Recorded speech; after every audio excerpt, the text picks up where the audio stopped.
आयुष्यात एक वेळ अशी येईल की तुम्हाला कोण काय बोललं, कोणी काय केलं, कोणी साथ दिली तर कोणी समजून घेतलं नाही, कोणी प्रेम दिलं की नुसतं वापरून घेतलं, कोणी येऊन गेलं की थांबलं, या सर्वांचाच फरक पडणं बंद होईल.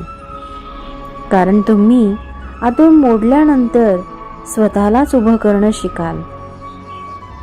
सांत्वनाशिवाय जगणं, उत्तराशिवाय प्रश्न झेलणं आणि वाऱ्याच्या विरुद्ध चालताना स्वतःची सावली बनणं शिकाल.